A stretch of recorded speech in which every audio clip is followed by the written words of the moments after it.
हर हर महादेव। श्री शिवाय नमस्तुभ्यम। कल आपकी एकादशी तिथि पड़ रही है। एकादशी तिथि का बहुत ही विशेष महत्व होता है। एकादशी तिथि पे यदि आप यह अचूक सा उपाय करते हैं तो आपकी मनोकामना अवश्य पूरी होगी। एकादशी के दिन नहीं कर सकते तो और भी किसी दिन कर सकते हैं। ऐसा नहीं है कि मात्र एकादशी के दिन ही करना है। जो भी आपको उपाय बताते हैं पूज्यनी गुरु जी की कथा सुनकर समझकर आपको समझाने का पूरा प्रयास करती हूँ अपनी तरफ से। जितना कोशिश होता है उससे भी ज़्यादा आपको समझाने के लिए हम प्रयास करते हैं। तो जो भी भाई बहन चैनल पे पहली बार आए हैं आप चैनल को ज़रूर सब्सक्राइब करें और एक लाइक आप ज़रूर करिएगा महादेव के नाम पे। आइए हम उपाय को जानते हैं न ज़्यादा समय लेते हुए। एकादशी के दिन सबसे पहले तो बात करेंगे कि एकादशी के दिन चावल शिवलिंग पे चढ़ाना चाहिए कि नहीं। तो एकादशी के दिन आप अन्य शिवलिंग पे मत चढ़ाइए क्योंकि मन में अनेक प्रकार का संशय होता है। तो एकादशी के दिन आप अपने घर से थोड़ा सा काला तिल हो या सफ़ेद तिल हो लेके जाएं। जब आप मंदिर में जाएं पूजन करने के लिए तो थोड़ा सा आप काला या सफ़ेद तिल अपने साथ लेके जाएं और उसे आप महादेव की शिवलिंग पे चढ़ाना प्रारंभ करें। अब चलते हैं एकादशी के दूसरे उपाय की तरफ। यदि आपके घर में धन संपदा की कमी है, पैसे तो आते हैं पर रुकते नहीं हैं, बार बार पैसे खर्च हो जाते हैं, आप अच्छे कार्यों के लिए सोचते हैं लेकिन अच्छा कार्य नहीं होता है, पैसे आपके व्यर्थ में चले जाते हैं, तो उसके लिए आप एकादशी के दिन यह उपाय जरूर करिएगा। उसके पहले आप पहले दीपक का उपाय जान लें क्योंकि महाशिवरात्रि आ रही है। तो महाशिवरात्रि का कुछ लोगों का कमेंट है कि महाशिवरात्रि के दिन किस तरह से दीपक जलाना चाहिए, लंबी बाती का या गोल बाती का। तो जैसा कि आप सभी को ज्ञात हुआ होगा कि अभी हाल ही के कथा में आपको पूजनी पंडित जी बताए थे कि महादेव के मंदिर में जब जाएं तो आप गोल बाती और लंबी बाती दोनों बातियों का प्रयोग कर सकते हैं। लेकिन यदि आप किसी कष्ट में हैं, बहुत ज़्यादा आपके ऊपर समस्या है, दुख है, कटने का नाम नहीं ले रहा है, तो इस शिवरात्रि पे आप अपने घर से 2 बाती का दीपदान भी महादेव के मंदिर में कर सकते हैं। तो यह दीपक कैसे आप जलाएंगे तो इस बात का आप ध्यान रखें। आपको 2 लंबी बाती लेनी है, दोनों बातियों को आप मिक्स कर लीजिएगा। उसके बाद आपको एक घी का दिया लेना है, उस दिए में आप दोनों बाती रखेंगे। एक ही साथ 2 दिए नहीं लेने हैं, एक ही दिए में 2 बाती आप लगाएंगे और इस दिए को आप अपनी कामना करते हुए देवाधिदेव महादेव के मंदिर में प्रदोष काल में आप इसे प्रज्वलित करें।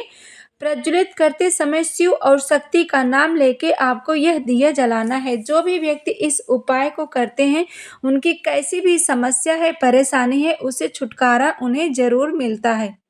अब चलते हैं आज के दूसरे उपाय की तरफ। दूसरा उपाय आपको एक बेलपत्र और घी से करना है। यदि आपकी बहुत समस्या है, बहुत ज़्यादा कष्ट है, कष्ट कटने का नाम नहीं ले रहा है, आप बहुत प्रयास कर रहे हैं फिर भी आपका कोई कार्य नहीं हो रहा है, तो यह उपाय जरूर करें।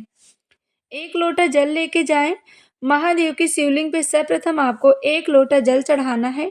अपनी कामना करते हुए आपका मुख उत्तर दिशा में होना चाहिए। जब भी आप जल समर्पित करें तो धार बना के आप शिवलिंग पे जल समर्पित करें और खड़े होकर आपको जल नहीं समर्पित करना चाहिए। या तो आप झुक के जल समर्पित करें या बैठ के, यदि स्थान नहीं है बैठने के लिए तो आप झुक के जल समर्पित करें, लेकिन खड़े होकर नहीं समर्पित करना चाहिए। इससे आपके ऊपर छींटे भी आते हैं और दोष लगता है। तो जो हमने घी और बेलपत्र का उपाय बताया है उसके लिए आप एक बेलपत्र लीजिएगा, कोमल से अच्छी सी बेलपत्र लें और बेलपत्र के ऊपरी भाग पे जो ऊपर की एक लंबी पत्ती आप देख रहे हैं, इस लंबी पत्ती पे आपको घी की एक बिंदी रख देनी है और बीच में जो डंडी आप देख रहे हैं, डंडी पे आपको थोड़ा सा शहद लगा लेना है। यदि शहद नहीं है तो लाल चंदन हो या पीला चंदन हो, कोई भी चंदन आप लिए हुए हैं तो उसे भी आप लगा सकते हैं। बहुत ही सरल सा उपाय है। इस उपाय को आप किसी भी मनोकामना की पूर्ति के लिए कर सकते हैं। अब आपने जो घी और चंदन लगाया है, इसे आप अपने सीधे हाथ पे रखें और आपकी जो भी कामना है उसके लिए आप महादेव से प्रार्थना करें। फिर इस बेल पत्र को आप ले जाकर महादेव की शिवलिंग पर चिपका दीजिएगा। जहाँ आपने पहले जल समर्पित किया, उसके बाद इसे शिवलिंग पर चिपका दें। आपकी जो भी मनोकामना है उसके लिए आप प्रार्थना करें और एक घी का दीप आप अवश्य जलाएं। हर वीडियो में हम आपको बताते हैं, जब भी आप कोई भी उपाय करें तो एक घी का दीप आप अवश्य जलाएं। छोटा थोड़ी देर ही जले, लेकिन आपको अवश्य जलाना चाहिए। कोई भी उपाय करें, बेलपत्र का उपाय करें, समी पत्र का उपाय करें, जल का उपाय करें, लेकिन उसके बाद एक दीपदान आप अवश्य लगाइएगा। उस दिए से थोड़ा सा आरती करें, उसके बाद उस दिए को वहीं पे रख दें। ये क्या होता है, महादेव की आरती हो जाती है। तो आप इसे रोजाना करें। अब चलते हैं, शुक्रवार का दिन है तो लाल चंदन का उपाय तो अवश्य करना चाहिए। शुक्रवार का दिन आप सभी को पता है कितना पवित्र और पावन है, माता लक्ष्मी को बहुत ही प्रिय होता है। तो आप यह उपाय जरूर करिएगा। इस उपाय को करने के लिए आपको लेना है लाल चंदन और 1 लोटा जल। 1 लोटे जल में आप थोड़ा सा लाल चंदन डाल दीजिएगा। लाल चंदन का छींटा आपको डाल देना है। यदि डिब्बी वाला है तो उसे भी ले सकते हैं, या बना बनाया हुआ लाल चंदन है तो उसे भी ले सकते हैं, घिसा हुआ है तो उसे भी ले सकते हैं। लाल चंदन डाल दीजिएगा। उसके बाद इस जल को महादेव की शिवलिंग पे समर्पित करें। उसके बाद थोड़ा सा बचा हुआ जल आपको बेलपत्री के वृक्ष के नीचे चढ़ाना है। यह उपाय आप लगातार प्रत्येक सोमवार को करके देखिएगा, आपकी कामना अवश्य पूरी होगी। फिर जो थोड़ा सा जल लोटे में बचा हुआ है, उस जल की बिंदी ले आके आप अपने घर के मुख्य द्वार पे प्रत्येक शुक्रवार को लगाना प्रारंभ करें।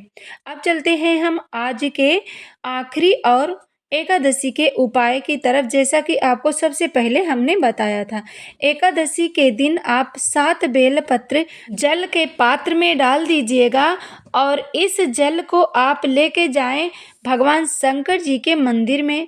मंदिर में जाने के बाद आपको करना क्या है, ध्यान दीजिएगा। जो नंदी जी का चरण उठा हुआ होता है, उनके चरणों पे पूरे जल को आप धीरे धीरे अपनी कामना करते हुए श्री शिवाय नमस्तुभ्यं मंत्र का जाप करते हुए नंदी जी के चरणों में आप समर्पित करें पूरे जल को।